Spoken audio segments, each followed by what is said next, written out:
Okay, I will start. Welcome, everyone. Jean-Christophe Cloutier is Associate Professor of English at the University of Pennsylvania. He's the author of Shadow Archives, The Lifecycles of African American Literature, which won the 2020 Waldo Gifford Leland Award from the Society of American Archivists, the 2020 MSA First Book Prize from the Modernist Studies Association, and was shortlisted for the ASAP Book Prize from the Association for the Study of the Arts of the Present. He is the co-editor of Claude McKay's Amiable with Big Teeth and editor of the original French writings of Jacques Kerouac, La Vie et Dommage, a portion of which he also translated into English for the Library of America in the Unknown Kerouac, Rare, Unpublished, and Newly Translated Writings.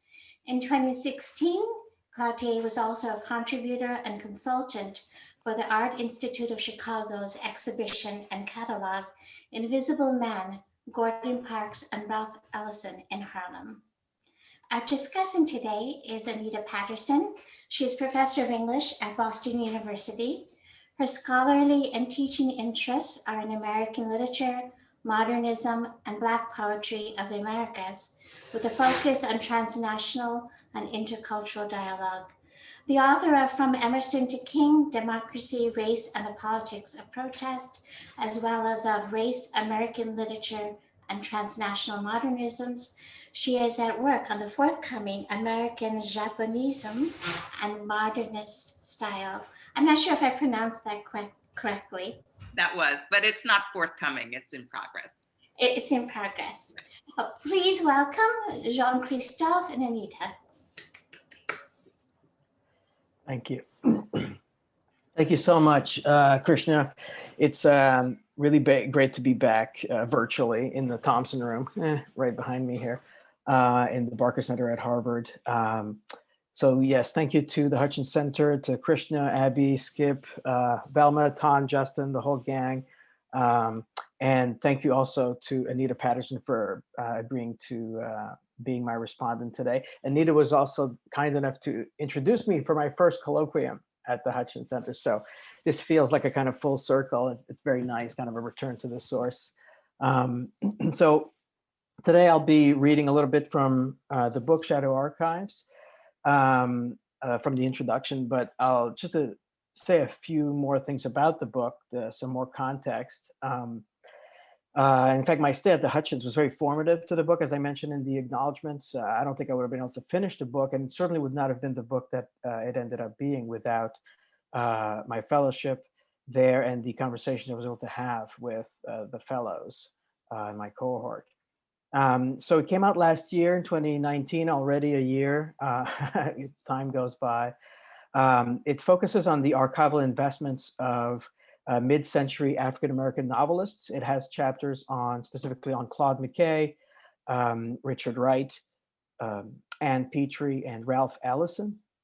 It also sketches the troubled history of Black special collections in the United States, their struggle for institutional recognition, and also considers the dynamics from both, like those dynamics from both the literary perspective and the archival perspective. And by archival, I mean literally from the perspective of archivists themselves.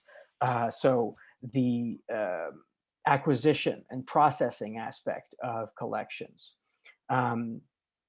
So a big part of the book is dedicated to the history of how personal and literary papers have been handled and conceived by the archival profession.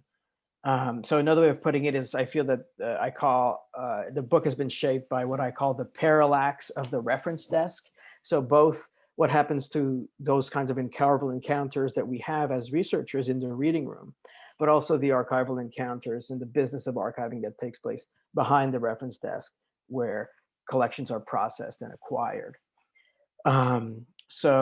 And I also consider this from the perspective of the record creators themselves. So while they were creating their own archives and the careers that they spent accumulating that material, both as a means to ensure personal legacy, but also group survival.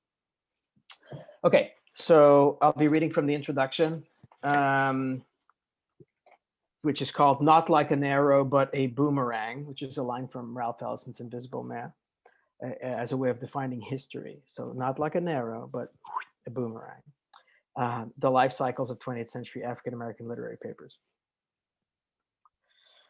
I would hurl words into this darkness and wait for an echo, Richard Wright writes at the end of Black Boy. And if an echo sounded, no matter how faintly, I would send other words to tell, to march, to fight, to create a sense of the hunger for life that gnaws in us all, to keep alive in our hearts a sense of the inexpressibly human, unquote. What is all too easy to forget is that these rousing, now famous words, words that have since reverberated loudly across the globe in multiple languages, lingered long in the shadows before sounding that first faint echo. For years, they dried up like raisins in the sun of Wright's archive until part 2 of Black Boy, known then as American Hunger, at last appeared in print in 1977, 17 years after the author's death, and more than 3 decades after being hurled into this darkness. Perhaps as a reminder of its archival birth, the first edition closes with a reproduction of a page from the original typescript, profuse with Wright's hand edits. And finally, in 1991, thanks to the Library of America's restored text edited by Arnold Rampersad, Black Boy appeared whole as the book we now know, teach, and love. The hunger for life encoded in Wright's words was preserved in their creator's archive, that boxed site of enclosed darkness where words sit poised, ready to tell, to march, and to fight for another day. So fraught with absences, removals, and delayed restorations is the history of the Black literary archive that it could perhaps be best described, after the poets Langston Hughes and Kevin Young, as a kind of montage of a dream deferred, forming a vast collective shadow book. In The Gray Album, Young proposes a triadic taxonomy of shadow books: the unwritten, the removed, and the lost. He suggests that the legion books by African American authors that fail to be written symbolize the life denied to them, the Black literature denied existence, unquote. We nevertheless journey to Black authors of special collections to search among the fragments of a life unlived, hoping to map out the counterfactuals that history refused to accommodate.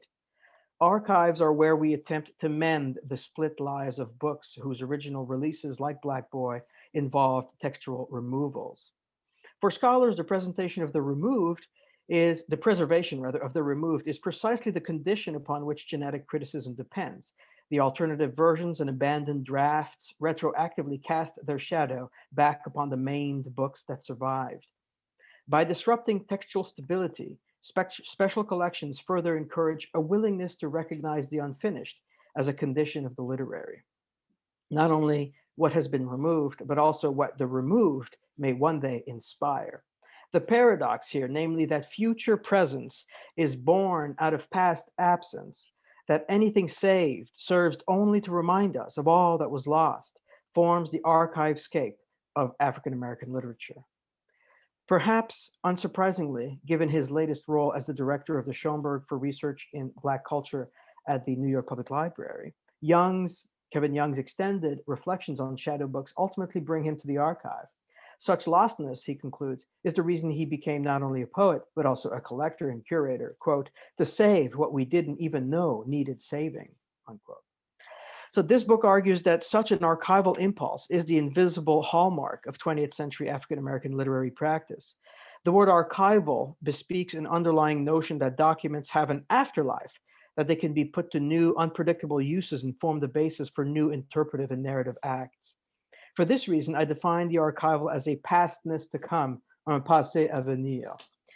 Such a temporality is suggested by Ralph Ellison's famous definition of hibernation in Invisible Man as, quote, a covert preparation for a more overt action, which may serve as an accurate definition of Black archivism.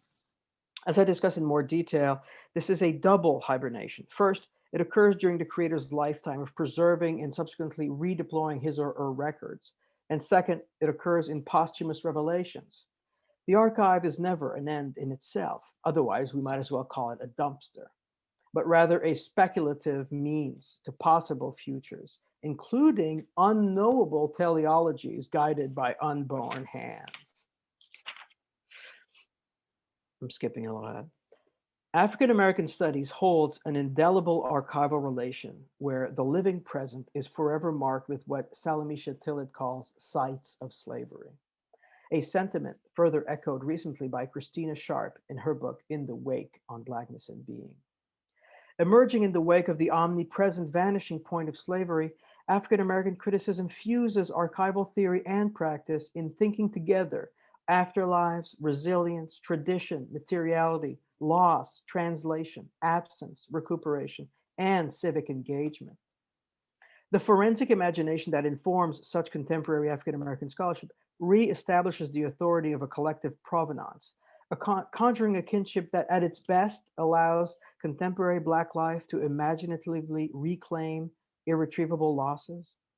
At the same time, as Saidiya Hartman's critical fabulation makes clear, such retrieval, let alone epistemology or any notion of certainty, remains impossible.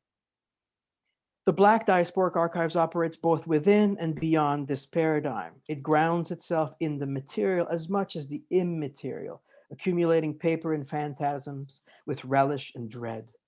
Put another way, Black archivism is another material means through which Amir Baraka's elusive changing saying comes into being. In part because many African American authors lived with the constant threat of annihilation, and in part because of a forced self-reliance, they deliberately developed an archival sensibility whose stakes were tied to both politics and aesthetics, to both group survival and individual legacy. Motivated at once by private self-construction and public-minded group unity, the conscious building of Black literary archives defines the mid-century period between the New Negro movement and the Black arts movement. Practiced under inimical conditions, this rising archivism may in fact be the clearest bridge between the two movements we so often keep apart, the tunnel that runs under the great American library.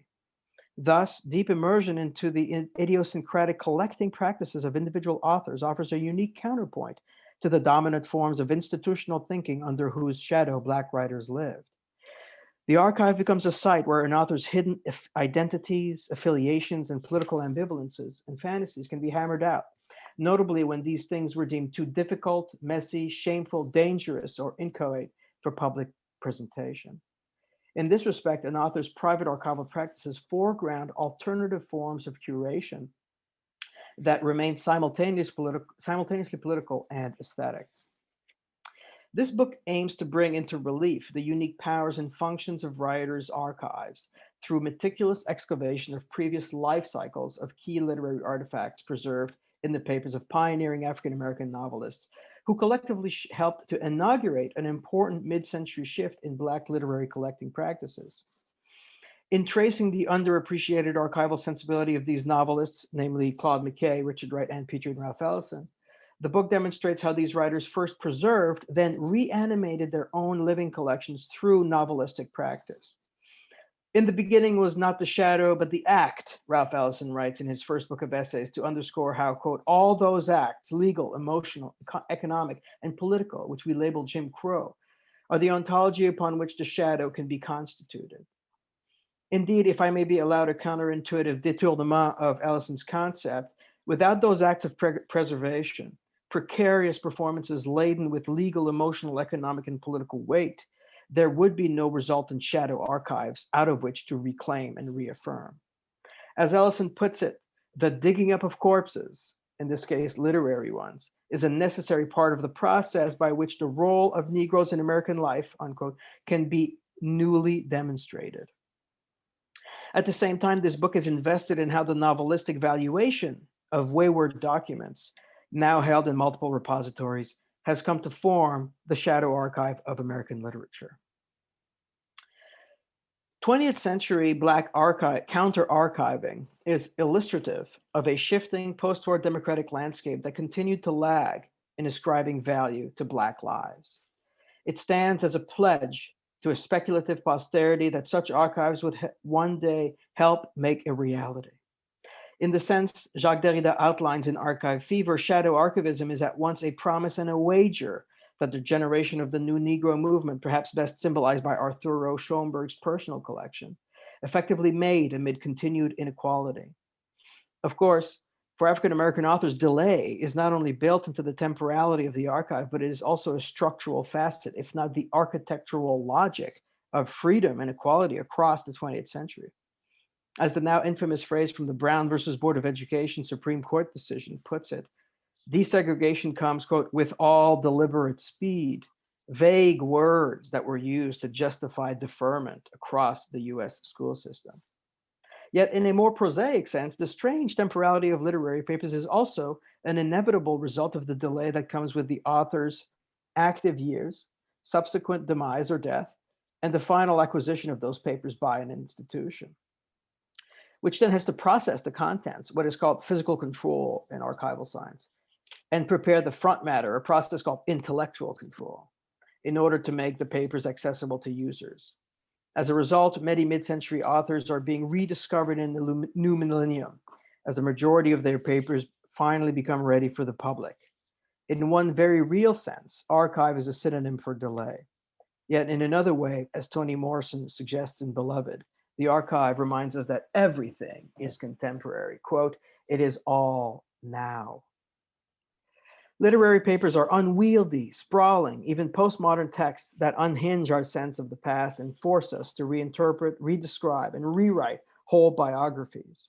The date an archive is made available to researchers acts upon literary studies like the release of a previously unknown work by the author, and in a way, it is. I'll just skip ahead to final paragraph here, the introduction. Skip a bunch of stuff. The reading room is the site of the communion between record creator and scholar. Within that quantum space materialized by the encounter, that place where future hands brush the pages of the past, we receive a transformative transmission. In preserving their records, authors allow for that materiality to be welcomed as an integral part of their oeuvre. This is the pledge and promise of shadow archivism, where the preservation of records anticipates a future when the dream may once again grow young, to quote Langston Hughes, where the vicissitudes of Blackness, the split and the fragmented, the delayed and the deferred, the incomplete and undecipherable nature of these archives become the message. Product and process, these archives are portraits of unwritten, removed, lost lives that the conditions of white supremacy have sundered. Hurled into darkness, these hibernating boomerangs are about to come up for breath. Keep a steel helmet handy. Thank you. That's so wonderful. Thank you, JC. And actually, your reading has each time I read and now hear it read, it's quite illuminating. So my first question is a more general one. You opened your reading with a description of how Wright's words lingered in the shadow, and then you offer these compelling references to shadows in the writings of Ellison and Kevin Young. What is a shadow archive, and how were you first inspired to become interested in this topic? Thank you. And thanks for this question. In fact, it's really an appropriate question because Shadow Archives as a title really came to me during my fellowship at the Hutchins Center. Lovely. So one of the fellows in my cohort was John Jennings, the one and only John Jennings. And he, and one lunch, I can't remember which lunch, but he started talking about Kevin Young's book, The Gray Album, where Young talks about shadow books. And a lot of us were very taken by this idea. I remember Gayatri Bahadur, Christian Crouch, myself, many of us kind of quoted that in our introductions to our own colloquia when we were going up to present when it was our turn. Yeah. We were all kind of working in archives, and that is very kind of Protean concept to think about these lost books. So in his book, he has, as I said, this kind of taxonomy of 3 ways of thinking about a shadow book, which is a lost book, so a book that one never knew, perhaps one never knew existed. There's no even mention of it, but it was once existent and then is now lost.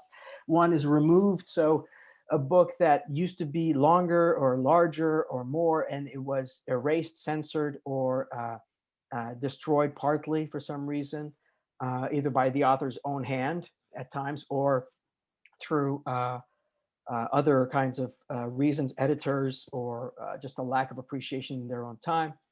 And the unwritten, in the sense that all those great books that sometimes an author will mention in a letter or in another book, where they want to write this other book and they never got around to doing it, and it's kind of there as an idea but remains kind of unwritten. And so that was one of the concepts that was very informative to it. But there was also the work of Alberto Manguel, who's the former director of the National Library in Buenos Aires, and he's often lived in Montreal, my hometown, and he's kind of a public intellectual in Quebec. And he wrote, so I would hear of him and see him around TV, even as a teenager.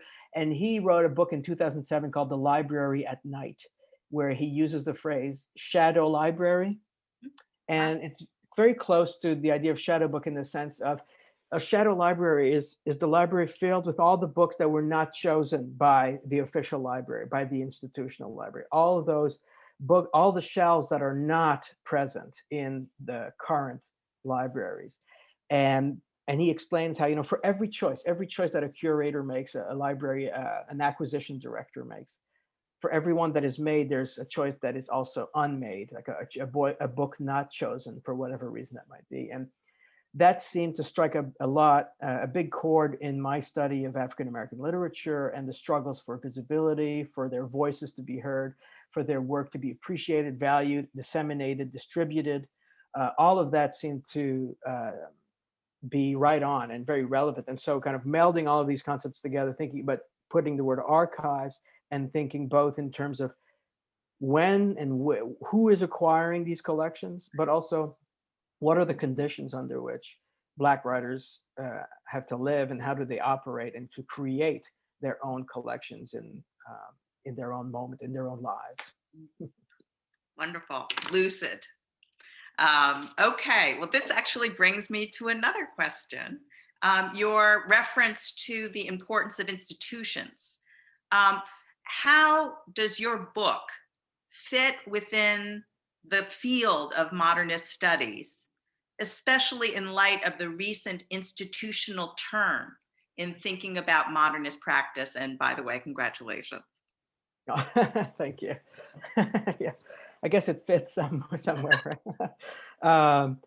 Yeah, so it's a very good question. I mean, there is in modernist studies right now, and for a few years now, has been a big institutional turn, as they call it, kind of focusing on the institutions that have made certain periodizing and literary movements, artistic movements possible. What are the institutions that have funded them, or that have been formed by them, that modernists have tapped into? And of course, libraries, special collections, exhibitions, the ways in which the kind of the culture, what my colleague Jim's English called the economy of prestige, in terms of which books are winning awards and are kind of valorized that way. And so my book kind of touches upon that, but the focus of the authors are mid-century, which is a little bit later than the traditional sense of modernist studies, which is the high modernism being the interwar period between the two world wars. But one figure, for instance, Claude McKay, is a kind of a real bridge figure here, where his heyday of his career is very much entrenched in that, right and smack in that modernist moment. His Harlem Shadows comes out in 1922, just like The Wasteland by Eliot and Ulysses by James Joyce. So he's right contemporary within it, but my focus is on his late career. And part of the reason behind the focus in his late career in mid-century is that it's that moment when institutions were kind of paying more attention to living writers and trying to acquire their collections, as opposed to writers of the distant past. And how modernism itself is kind of really invested in turning their own writers into celebrities. Pound very much invested in kind of marketing techniques and all of that, trying to kind of rise the price for these manuscripts in auctions, and all of these kinds of marketplace concerns. So the book kind of had to divert and look into the money, like follow the money. But at the same time, personally, what I sometimes find, it's very necessary for us to have an institutional turn, but what I also like is I still love to think about aesthetics, and I love to think about the conceptual and the symbolic, and so I was also trying to combine both approaches in my book by not forgetting, or by thinking about the institution, yes, but not solely doing a kind of history, but also thinking about what this means retroactively for their own aesthetic practices as well. Yeah, I mean, that's what makes the book a tour de force. I mean, you bring together this deep history and kind of archival practice, and you also come up with these brilliant readings. Thank you so much. Let's actually, let me then ask this question. And this is, I really want to ask this one. What are your favorite memories of working in the archives for this book? And then possibly, how did these experiences affect your innovative approach to the works you discuss? Wow, yeah. I mean, the whole book is, experiences in the archive.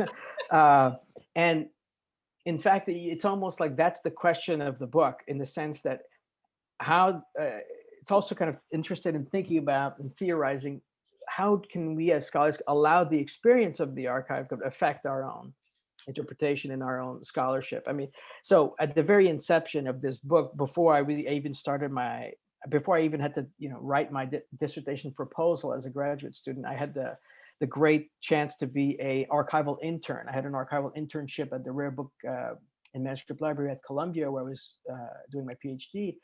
And that was it was a job which I took as an international student, because you had to be hired by the institution that has that you are at as on a student visa. Anyway, so it turned out great for me, because it was the best possible internship imaginable, because you learned how to process archives, and they would match you up with collections that you were interested in, that were in the backlog and needing to be processed.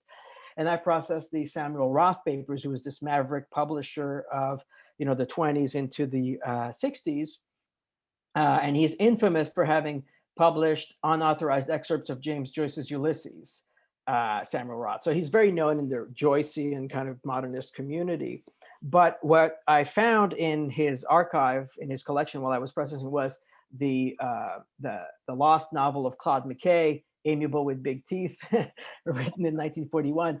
And this was such a gigantic event, not only because it's Claude McKay, it's a whole new novel, but it was also a novel that no one had ever heard of. It's not a book that it's also an unusual title. Like, people would know if they had seen something mentioned called Amiable with Big Teeth, But the actual original title was God's Black Sheep, as we later learned after years of research. But so that was very formative. And then the years of spent authenticating the manuscript, in the sense that because it was so unknown, we were asked by the literary estate of Claude McKay to authenticate this manuscript, to prove that it was by McKay's hand.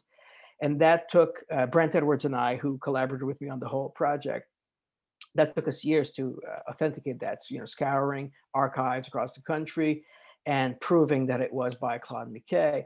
And the process of reconstructing the compositional history of that novel was filled with many other discoveries and serendipities. And I became kind of very fascinated and interested in how to perhaps even manufacture serendipity, or how serendipity is always an organic part of archival research.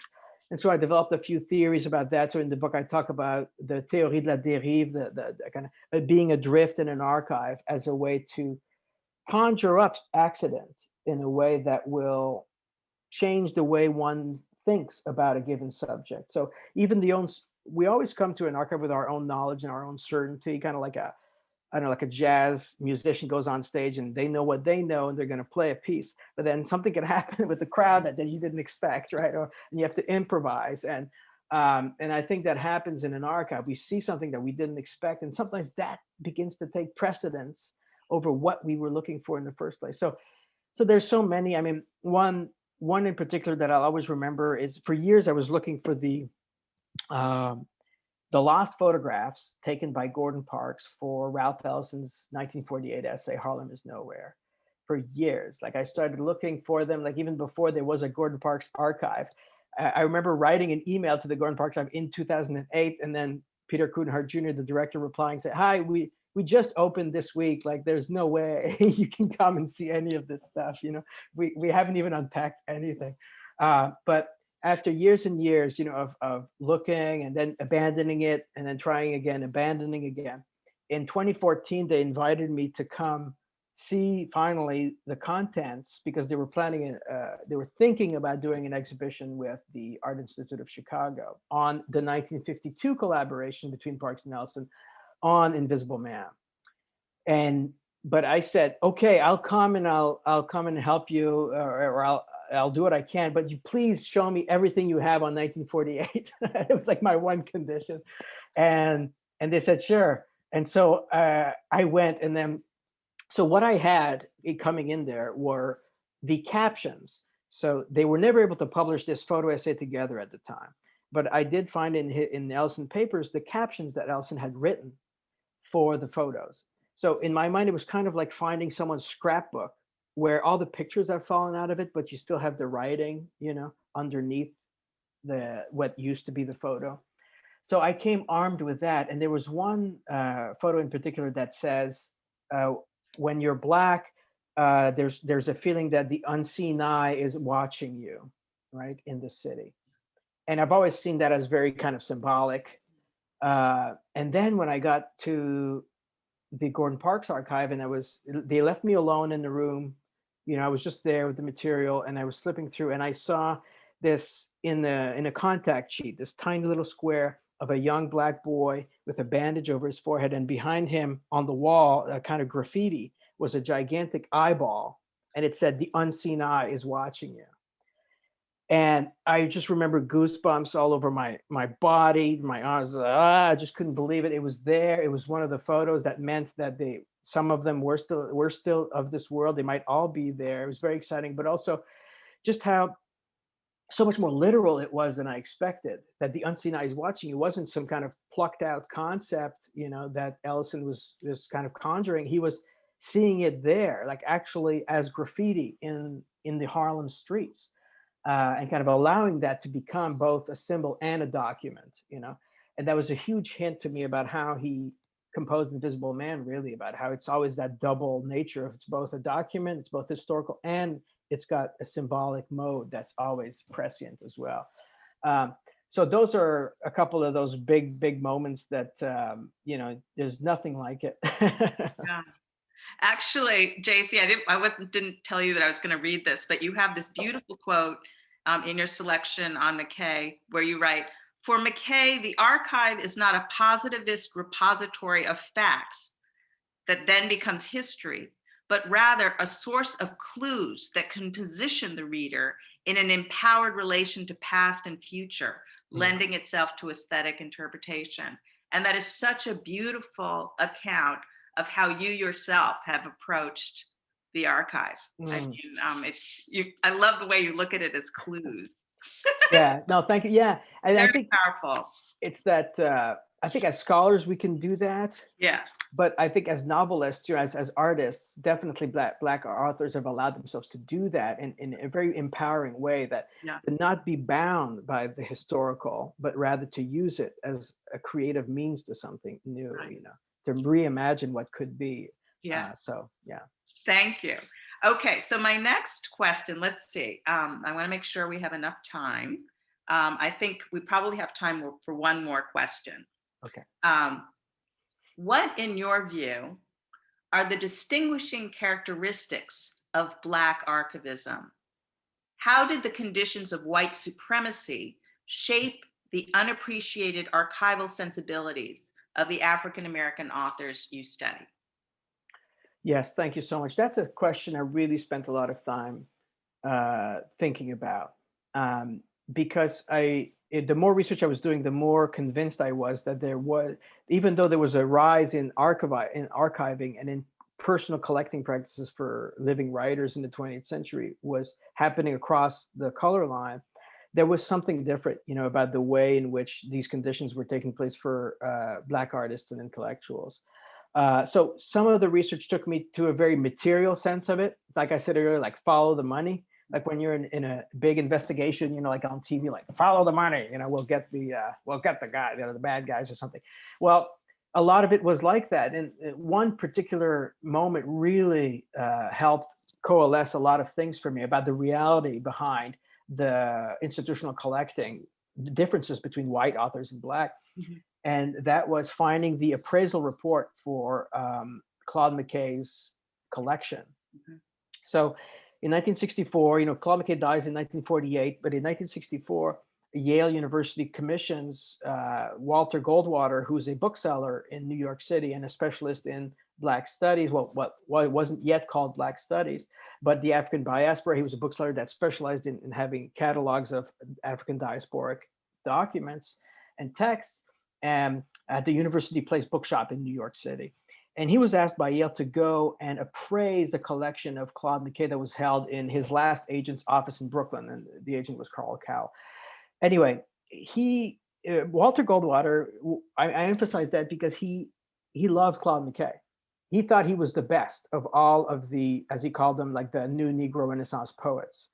And despite that, he valued the entire collection at $2,000. And that price tag was so low. I mean, it's not surprising in the sense that, African-American authors were not valued as much, but the difference was so stark. I mean, just 4 years earlier, one manuscript by E.M. Forster, the manuscript for A Passage to India, had sold for 6,500 pounds, right? So already kind of, 3 times the amount for one document, as opposed to, an entire collection of Claude McKay's writings. So that, the way in which they're treated at the level of the marketplace, just on the level of the money, you could tell the discrepancy was immense. But that same year, also what was striking is 1964, the University of Texas had done this exhibition called A Creative Century, where they had gathered what they call, the best 100 authors of the century, and displayed their work for the first time. They were kind of flaunting the fact that they were, ahead of the game in terms of collecting contemporary writers. And I counted the 100, and there was 93 white males, 6 white women, and only 1 African-American author, and it was James Baldwin, who had, it was the manuscript for another country. So no Black women, no Latinx, no, Native authors, nothing. So the minority voices were really kind of cast aside, and that was a big thing. But the other thing that this came with is that if they're unwanted or if they're unvalued, then what are the conditions under which they can be created and preserved, since they have no institutional support?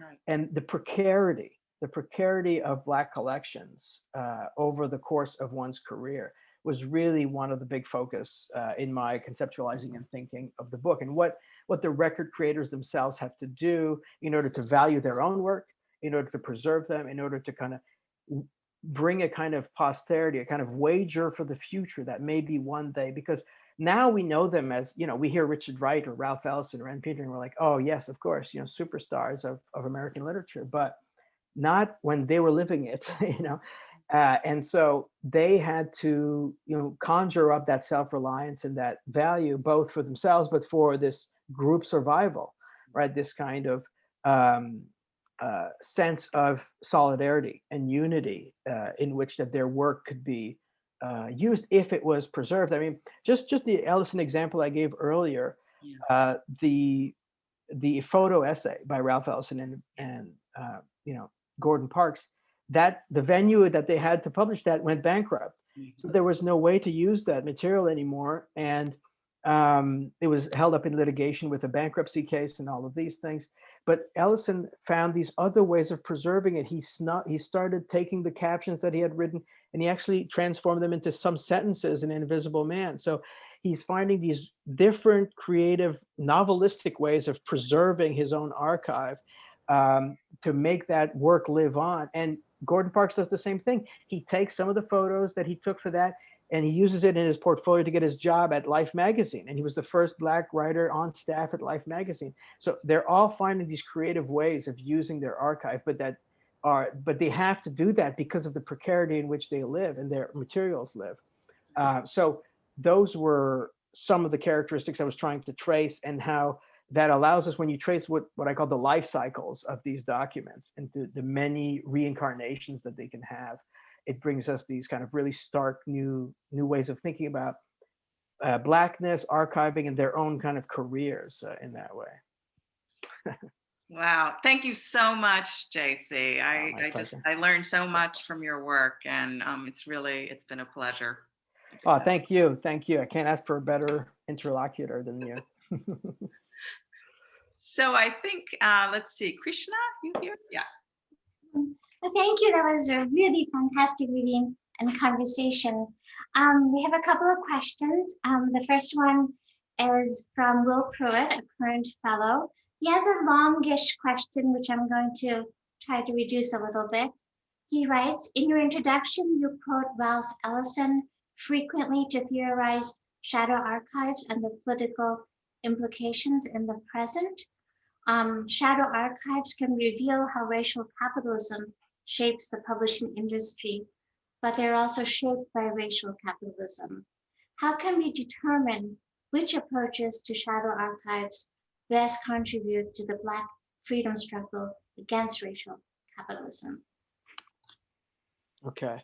Yes. So Will cites both Barbara Foley and Arnold Rampersad. So yeah, Barbara Foley, just give a bit more context to the question, wrestling with the left. She also, her book is very much invested in the archive, and one of her driving methodologies is a brilliant one, which is reading backward or reading forward up to the publication. I can't remember which one, but reading up to, so in the sense that she's only interested in looking at, as an experiment, anything that Ralph Ellison created or wrote before the publication of Invisible Man, in the sense that she's trying to minimize the control that Ralph Ellison himself had in how he wants his novel to be read by posterity, by kind of suggesting, by kind of, for her big example is how he really shied away from his association with the Communist Party as one of his conscious kind of, let's try to shift the focus away from that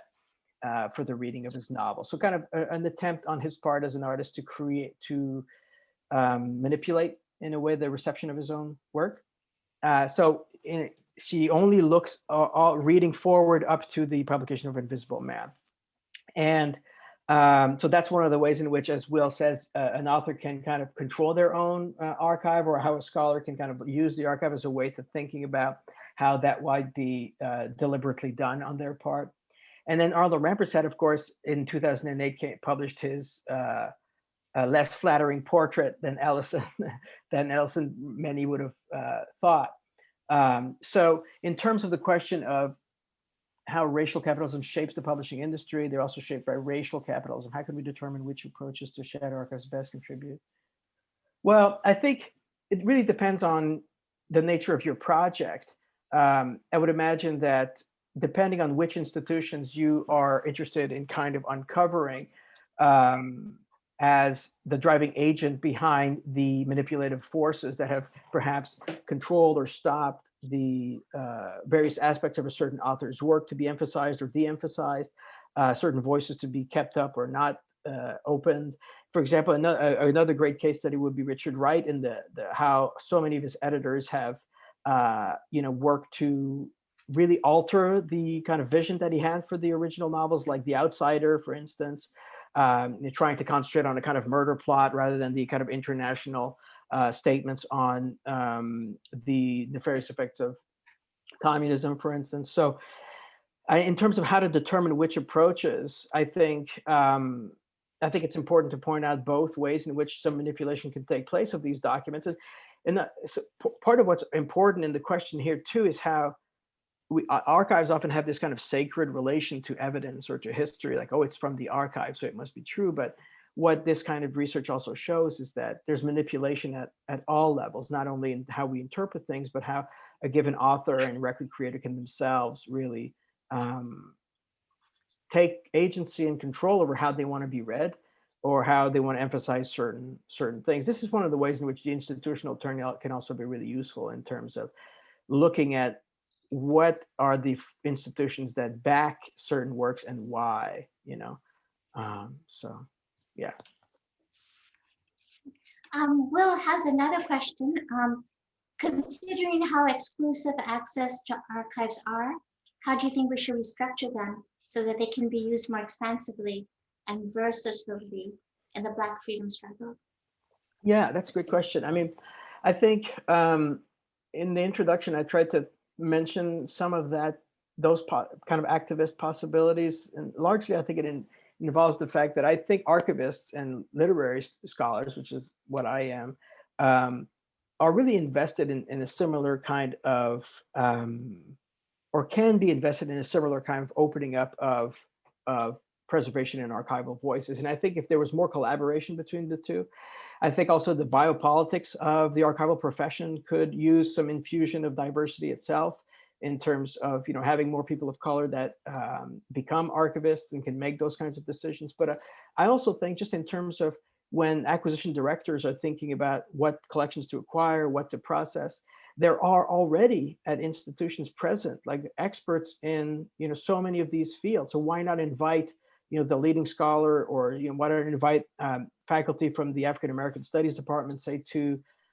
be part of that discussion of where the acquisitions should go next, kind of being involved in those kinds of decisions about what gets inside the archive in that way. So not just consulting with who can help diversify the holdings, but also at the very level of the profession themselves, kind of having more people of color in those roles is crucial. I mean, one of the examples I give in the book is how when Yale opened up the James Weldon Johnson collection, you know, there was quite a few African Americans who wanted to be involved, and they wrote in saying, "Can I please be part of this effort and be a librarian?" And they were all turned down. So there was a willingness to accept Black materials, but not for Black bodies to actually be part of the process and to kind of help make those decisions. And that went really counter to the enthusiasm that was around for the creation of this archive, and kind of it's a sobering reality that Emily Bernard actually talks a lot about in her work about the creation of the Van Vechten-led James Weldon Johnson collection. That's just one of the ways. Thank you. Another current fellow, Carlton Harrison, writes that he really enjoyed your reading. And could you speak to the insider-outsider debate about white scholars being objective when writing on race, in particular Blacks or African Americans being biased and too close to the subject matter? In other words, what are the strengths of the Black voice or voice, and by extension, the voice of color when researching and performing scholarship? Well, that's a difficult question. I mean, I think presuming that you're not objective is already a form of bias if you happen to be a person of color. So already laden in there are some, you know, kind of latent or, you know, real biases that are at play here. I think, you know, I think there's been a revaluing, and correctly so, in recent years to value personal testimony, personal archives, and in the sense of like seeing the personal as political. You know, personal is political. That cliche is very true and is very necessary. And I think that we need to kind of make space to listen to those voices and hear their own kind of objectivity, or, you know, re-scramble what one might imagine objectivity is supposed to be here. I mean, I think even the archival is not as objective as I've been trying to say, as one might assume. And so there's biases everywhere. And again, part of it is that we can't escape ideology. I mean, so for me, as a like French Canadian, you know, Francophone scholar coming into the United States, and then all of that, I think just not being American already, I have a different relation to how race functions in the United States and how it's discussed, and that discursivity. And then within scholarship, it's also very different. And so any kind of perspective, I think, can bring its own valuable contribution in that way. Now, I don't have a solution to all this, but I think that is like just something that we need to, I don't know, be silent when we need to be, and then let other people speak when and hear their piece without trying to stamp our own judgment of it if we're capable of that. Thank you. He has a follow-up question. What was the name of the UT Creative Project? Oh, that was an exhibition in 1964 called A Creative Century. I think that's what you're referring to. It was organized by Andreas Brown, who was then a graduate student, but who went on to purchase the Gotham Book Mart, the very famous Gotham Book Mart in New York City. So the literary history of that is also very interesting in terms of what does the Gotham Book Mart continue to celebrate? And yes, largely it is white voices. Thank you. Well, I have a question. I think you make a distinction between the archival as represented by Big Teeth and Visible Man, and the documentary form, documentary writing, as exemplified by the Native Son. Can you speak on this a little bit? Yeah. So yeah, the second chapter is really a kind of a laboratory to try to think about what might be the differences between archival and documentary, which are sometimes kind of conflated together, but are actually very distinct. And part of the way I kind of go about it is by thinking about what does Richard Wright do and what does Ralph Ellison do, in the sense that I discovered that both of them in 2 years difference, one, Richard Wright in 1946 and Ellison in 48, both tried to write, or did write, a photo essay on the very same psychiatric clinic, the Lafargue Clinic, which was the first desegregated psychiatric clinic in New York City. So it's really interesting to me how two kind of great novelists, but using a different form than what we're usually knowing them for. So the photo essay as that kind of journalistic documentary practice, and what they do with it, how they approach it. And so the answer I came up with is that Richard Wright's kind of more documentary in his approach, like he was with 12 Million Black Voices in 1941, which is also a photo essay. And Ralph Ellison is more kind of archival in the sense of thinking about this more wider sense of temporality and how it will keep on recurring, this sense of archival delay that is incorporated in there. So in a sense, there's a sense of urgency in Richard Wright's work that I always kind of spot, that he wants to speak timelessly as any artist, but he also has something to say right now, and he wants you to listen. Like the title of his work, "White Man, Listen!" Right? Exclamation point, 1957. And he also deploys photography from then on, from 1941 on, into his work. Into a lot of his work, he kind of combines it with photography, which lends this kind of documentary realism to his aesthetic and intellectual kind of approach. And Ellison, perhaps because as a consequence of not being able to publish as a photojournalist as much as he would like for all sorts of different reasons, develops this kind of more longue durée, kind of extended sense of how the archival can be redeployed. And one really uncanny example is, as I said, he wasn't able to publish in 48 the photos with Gordon Parks. But in 1964, he published Shadow and Act, which included Harlem is Nowhere, the essay he wrote in 1948, but it was unaccompanied by photos. But that same year, in 1964, in Harper's Magazine, he published a truncated version of Harlem is Nowhere, but it was accompanied by photographs by Roy de Carava, another kind of amazing, great African-American photographer. But even more complicated there. So he's allowing a text from 1948 say something about 1964, but by using photographs from the 1950s by Roy de Carava. So there's kind of 3 decades collapsing there in that piece. But more than that, one of the photos that I've always found so beautiful and haunting is a photo called Man Sitting on Stoop with Baby. And Man Sitting on Stoop with Baby is just this kind of guy, with a business suit and a hat, and he's holding a baby like a father would.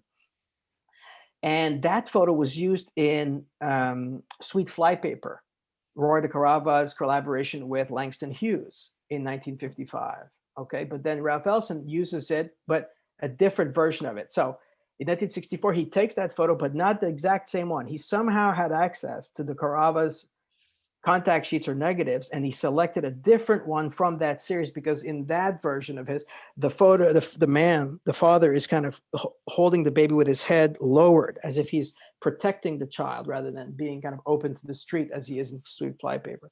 So the sense of happiness and joy of life that exists in Sweet Flypaper with, a man and his baby on the street is turned into this protective familial fear for the next generation in 1964, the way Ellison is able to redeploy that.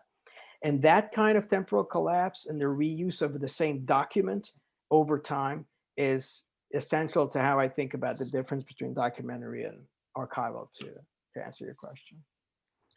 Thank you. We have time for one final question, if you don't mind. Sure. Okay, and this is from Martha Patterson, also a current fellow. She writes, how do you theorize gaps? Gaps in years, gaps in artifacts, gaps in related experiences, as they may reveal trauma? When do you speculate or do you avoid speculating as to the meaning of archival gaps? That's a beautiful question. Gaps are, an integral part of archives.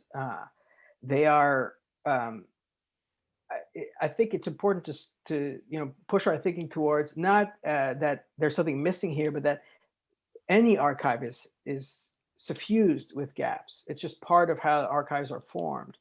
And whether or not that's a reflection of trauma is one way to read that. And at the same time, archives can mend so many gaps. So for instance, Samuel Roth and Claude McKay somehow, so like more traditional white modernism and Black modernism is actually so close that one is holding the papers of the other in that way. But simultaneously, the gaps always remain, to quote Brent Edwards, my advisor, the gaps always remain. And yet, that's one of the ways in which archives can act as a kind of translation. The etymology of translation here is kind of interesting as a definition of to carry something across, right? And so by definition, it has to carry it across a kind of gap in that way. So there are some things that the archive can give us or send us on our side, but they've kind of crossed a gap in making that I was going to say fantastic, but I mean phantasmal in the sense of phantoms, like from beyond the grave, right? And it's also the gap between life and death in that way. And you ask, how do you avoid speculating as to the meaning of archival gaps? That's a very seductive temptation to speculate. And I think it can be a useful exercise sometimes to speculate, not to presume that but just to try to speculate as to what it might mean or what other lives a document may have had, or a different, so the shadow lives of a given archive or a given book, while always remembering that this remains a speculation. But I think there's a possibility of a kind of empowering creativity there, not by imposing the meaning of the gap, but by thinking through it. And I think the work of Saidiya Hartman is, of course, essential here in helping us think about the inevitability of the absence of certainty of knowledge and how the telling is impossible as she tells it, right? But there are ways in which we can create what she says, critical fabulation. So a way in which to give us this fabulation, but being critical about it. And that would be forefronting the knowledge of one's own speculation in the service of something larger, as her work is all about, if that makes sense. Thank you. Thank you both for this very wonderful session. And it was really fun coming full circle with you both. The project began at the Hutchins Center with both of you presenting, and then we get to hear the final project. Oh, thanks for this opportunity.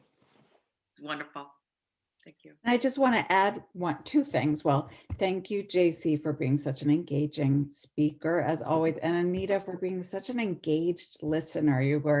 Your energy is coming off the screen. It's wonderful. And I also want to wish Krishna a happy birthday. Oh, he doesn't like to be public about it, but all your friends are gathered, Krishna. So happy birthday. How perfect. Thank you. Happy birthday, Krishna. Yeah. Thank you so much, both of you. Thanks. Bye. Stay in touch. Thank you. Bye-bye. We will.